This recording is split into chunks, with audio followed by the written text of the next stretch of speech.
ലോകം വീണ്ടുമൊരു സംഘർഷഭരിതമായ സാഹചര്യത്തിലേക്ക് ഉറ്റുനോക്കുകയാണ്. മധ്യപൂർവേഷ്യയിൽ ഇസ്രായേലും ഇറാനും തമ്മിലുള്ള ശത്രുത പുതിയൊരു തലത്തിലേക്ക് കടന്നിരിക്കുന്നു.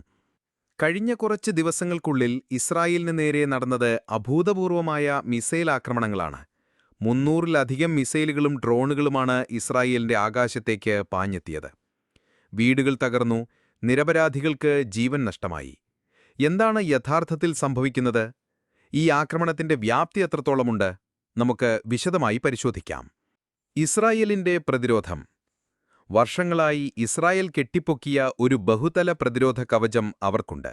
ഇതിലേറ്റവും പ്രശസ്തമായത് അയൺ ഡോം ആണ്. ചെറിയ റോക്കറ്റുകളെ തകർക്കാൻ ഇത് വളരെ ഫലപ്രദമാണ്. എന്നാൽ വലിയ ബാലിസ്റ്റിക് മിസൈലുകളും ഹൈപ്പർസോണിക് ആയുധങ്ങളും വരുമ്പോൾ അയൺ ഡോമിന് പരിമിതികളുണ്ട്. അതിനാണ് ഡേവിഡ് സ്ലിംഗ് പോലുള്ള കൂടുതൽ ശക്തമായ സംവിധാനങ്ങൾ വരുന്നത്. ത്തിന്റെ അതിർത്തിയിൽ വെച്ചുപോലും മിസൈലുകളെ തകർക്കാൻ ശേഷിയുള്ളവയാണ്. പക്ഷേ ഒരേ സമയം നൂറുകണക്കിന് മിസൈലുകൾ വരുമ്പോൾ ഈ പ്രതിരോധത്തിനും പിടിച്ചു നിൽക്കാൻ സാധിക്കുമോ എന്നതാണ് പ്രധാന ചോദ്യം. ഇറാന്റെ ആയുധശേഖരം. മറുവശത്ത് ഇറാനും സൈനികശേഷിയിൽ ഒട്ടും പിന്നിലല്ല. അവരുടെ പക്കൽ ഖൈബർ ഷെക്കാൻ പോലുള്ള കൃത്യതയുള്ള മിസൈലുകളുണ്ട്. ഇവ ഉപഗ്രഹ സഹായത്തോടെ ലക്ഷ്യസ്ഥാനം കണ്ടെത്തുകയും ഇസ്രായേലിന്റെ പ്രതിരോധ സംവിധാനങ്ങളെ കബളിപ്പിക്കാൻ ശ്രമിക്കുകയും ചെയ്യും. കൂടാതെ ശബ്ദത്തേക്കാൾ പല മടങ്ങ് വേഗത്തിൽ സഞ്ചരിക്കുന്ന ഫഥാഹ് എന്ന ഹൈപ്പർസോണിക് മിസൈലും ഇറാന്റെ തുറുപ്പുചീട്ടാണ്. ഇവയെ തടയുക എന്നത് വളരെ പ്രയാസകരമാണ്. ആയിരക്കണക്കിന് കിലോമീറ്ററുകൾ ദൂരപരിധിയുള്ള വലിയ പ്രഹരശേഷിയുള്ള മിസൈലുകളും ഇറാന്റെ കൈവശമുണ്ട്.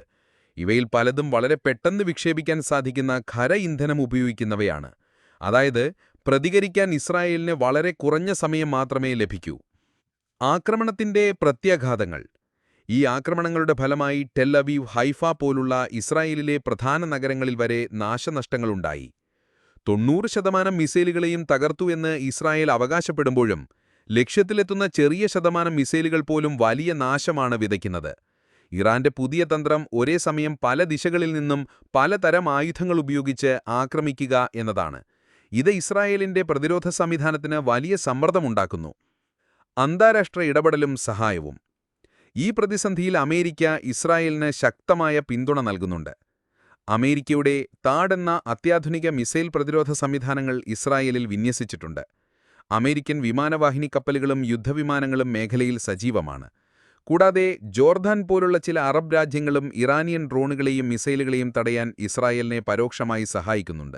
എന്നാൽ ഇസ്രായേലിന് ഇറാന്റെ ഭൂഗർഭ ആണവ കേന്ദ്രങ്ങൾ തുടങ്ങിയ അതീവ സുരക്ഷാ ലക്ഷ്യങ്ങൾ തകർക്കാൻ ബങ്കർ ബസ്റ്റർ ബോംബുകൾ പോലുള്ള കൂടുതൽ ശക്തമായ ആയുധങ്ങൾ ആവശ്യമായി വന്നേക്കാം. അത് അമേരിക്ക നൽകുമോ എന്നത് നിർണായകമാണ്. ആദ്യഘട്ടത്തിലെ ശക്തമായ ആക്രമണങ്ങൾക്ക് ശേഷം ഇറാൻ മിസൈൽ പ്രയോഗത്തിന്റെ വേഗത കുറച്ചത് ശ്രദ്ധേയമാണ്. ഇസ്രായേലിന്റെ ശക്തമായ പ്രത്യാഘാതങ്ങളിൽ ഇറാന്റെ ചില വിക്ഷേപണ കേന്ദ്രങ്ങളും ആയുധ സംഭരണശാലകളും തകർക്കപ്പെട്ടിട്ടുണ്ടെന്ന് റിപ്പോർട്ടുകളുണ്ട്. ആയിരക്കണക്കിന് മിസൈലുകൾ ഉപയോഗിക്കാൻ പദ്ധതിയിട്ടിരുന്നെങ്കിലും അതിന്റെ ഒരു ചെറിയ ഭാഗം മാത്രമാണ് ഇറാൻ ഇതുവരെ ഉപയോഗിച്ചിട്ടുള്ളതെന്നും വിലയിരുത്തപ്പെടുന്നു. എങ്കിലും ഇറാന്റെ കൈവശം ഇനിയും ഉപയോഗിക്കാത്ത മാരകായുധങ്ങൾ ഉണ്ടാകാൻ സാധ്യതയുണ്ട്. ഈ സംഘർഷം എങ്ങോട്ട് നീങ്ങുമെന്നത് പ്രവചനാതീതമാണ്.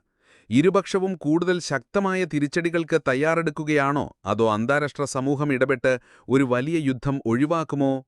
മധ്യപൂർവേഷ്യയിലെ ഈ തീക്കളി ലോകസമാധാനത്തിന് തന്നെ വലിയ ഭീഷണിയാണ് ഉയർത്തുന്നത്. വരും ദിവസങ്ങളിലെ സംഭവവികാസങ്ങൾക്കായി നമുക്ക് കാത്തിരിക്കാം.